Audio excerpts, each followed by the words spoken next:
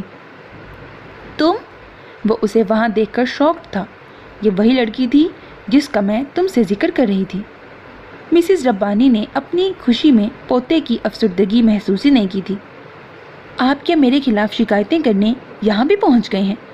ثانیہ کو یہ نوکری ہاتھ سے جاتی محسوس ہوئی تھی، تبھی تو انجام کی پرواہ کیے بغیر اس سے الجھنے لگی، تو وہ بھی ناگواری سے بولا، یہ اس لڑکی کو آپ نے اپنی دیکھ بھال کے لیے چنا ہے جو اپنی حفاظت ٹھیک سے نہیں کر سکتی۔ دیکھیں، آپ مجھ پر کمنٹ پاس کرنے کی کوئی ضرورت نہیں ہے۔ ہیں؟ یہ کیا جنگ چھیڑ دی ہے تم لوگوں نے؟ مسز ربانی متحیر تھیں۔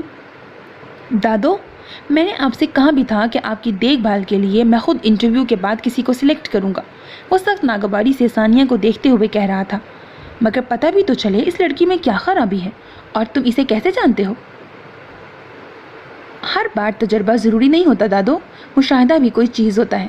میں آپ کے لیے اتنی لاؤبالی اور غیر ذمہ دار کریکٹر افورڈ نہیں کر سکتا۔ وہ ہنوز اسی انداز میں گویا تھا۔ دیکھیں، اگر آپ مجھے اس جاب پر نہیں رکھنا چاہتے تو صاف کہہ دیں، مگر میں آپ کی فضول کمنٹس نہیں سن سکتی۔ ثانیہ کا دماغ گھوم گیا۔ عیسیٰ، کیا بات ہے؟ ایسے کیوں بیہیو کر رہے ہو؟ مسز ربانی نے اب کی بار قدرے سخت لہجے میں پوچھا تو وہ ناراضگی سے بولا، میں نے یوں ہی کسی کو بھی اپوائنٹ کرنے سے منع کیا تھا۔ یوں ہی نہیں، تمہارے ہی آفس کے کسی ورکر نے بھجوایا تھا اسے، اور میں پورا اطمینان کر چکی ہوں۔ بہت اچھی بچی ہے اور سب سے بڑھ کر یہ ضرورت مند بھی ہے۔ ان کے بتانے پر وہ یکلخت ہی ٹھنڈا پڑ گیا تھا۔ بریکٹ، اوہ، تو سہیل نے بھیجا ہے اسے۔ اوکے، اگر آپ مطمئن ہیں تو بھی ٹھیک ہے، ہموار لہجے میں کہتا وہ ثانیہ کی طرف پلٹا جو چہرے پہ ناگوار تاثرات لیے کھڑی تھی۔ مگر میں دادو کے معاملے میں آپ کی کوئی غیر ذمہ دارانہ حرکت برداشت نہیں کروں گا، انگشت شہادت اٹھا کر بولا تو ثانیہ کا جی چاہا اس جاب پر 4 حرف بھیج کر فوراً چلی جائے، مگر پاؤں میں پڑی مجبوریوں کی زنجیر حرکت سے روک رہی تھی، سو لب بھینچے کھڑی رہی۔ تم جاؤ اور فریش ہو کے آؤ، پھر چائے پیتے ہیں۔ مسز ربانی کے کہنے پر وہ مزید کچھ کہے بنا کمرے سے نکل گیا تھا۔ نام کیا ہے تمہارا؟ وہ کسی گہرے دھیان سے چونکی، پھر مدھم لہجے میں کہا، ثانیہ۔ وہ میری چھڑی پکڑاؤ ذرا، انہوں نے کہا تو ثانیہ کی نظریں بے ساختہ دیوار گیر الماری کے ساتھ دیوار سے ٹکی چھڑی پہ پڑی۔ اسی چھڑی کا تو فساد ہے سارا۔ گہری سانس بھرتے ہوئے اس نے چھڑی اٹھا کر مسز ربانی کے ہاتھ میں تھمائی تو وہ بستر سے نیچے اتر آئیں۔ آؤ میں تمہیں کچن دکھا دوں۔ وہ ان کی تقلید میں کمرے سے باہر نکل آئی تھی۔ یہاں 3 ٹائم کھانا پکتا ہے، مگر کسی کو اتنی فرصت نہیں ملتی کہ مجھے وقت پر پہنچا دے، اور اگر کوئی یہ زحمت کر بھی لے تو جس بے دلی سے یہ کام کیا جاتا ہے وہ مجھے بہت تکلیف پہنچاتا ہے۔ آج سے تمہاری سب سے پہلی ڈیوٹی ہے مجھے وقت پہ ناشتہ اور کھانا پہنچانا، پکانا نہیں، صرف پہنچانا۔ ہاں، چائے ضرور تم بنایا کرو گی، کیونکہ مجھے بے وقت چائے کی طلب ہوتی رہتی ہے۔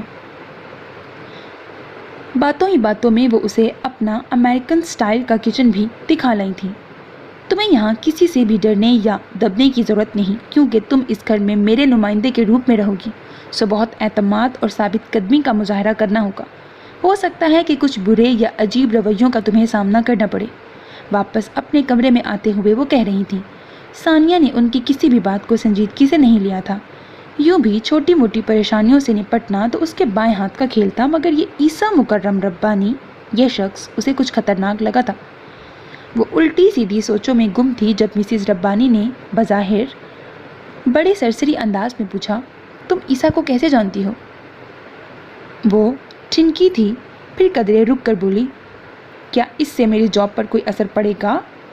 ایسا ہوتا تو میں بنا کچھ پوچھے بھی تمہیں فارغ کر سکتی تھی۔ انہوں نے اطمینان سے کہا تو اب کی بار ثانیہ بغیر رکے انہیں عیسیٰ سے اپنی ایک نہیں بلکہ دونوں ملاقاتوں کا احوال بتا چکی تھی۔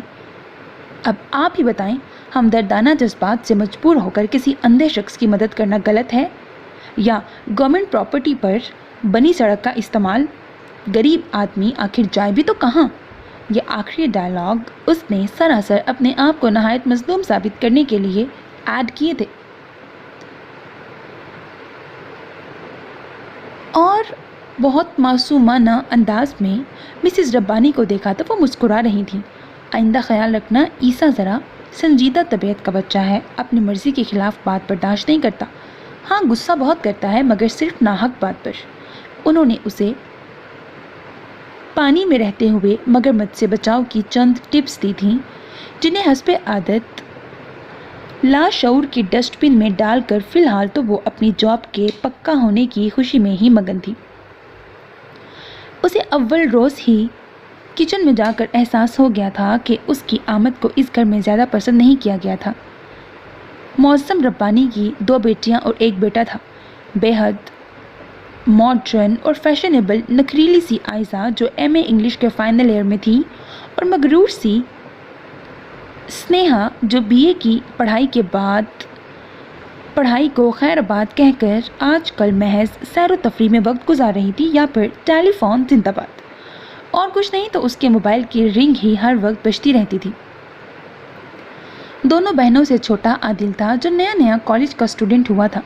یہ وہی بچہ تھا جسے عافیہ میٹرک کی ٹیوشن دے چکی تھی۔ ماں اور بہنوں کی نسبت وہ کافی بے ضرر اور لاپرواہ سا لڑکا تھا۔ معظم ربانی کو بزنس بڑھانے اور کمائی کے نت نئے منصوبے بنانے سے فرصت نہیں تھی، تو ان کی بیگم کو بھی اس کمائی کو اڑانے کے 1000 طریقے آتے تھے۔ بے حد نکچڑی اور مغرور سی رابعہ بیگم پارٹیز اور ہلے گلے کی شوقین تھی۔ یہی وجہ تھی کہ ان کی بیرونی مصروفیات کی وجہ سے سارا گھر نوکروں کے سر پر چل رہا تھا۔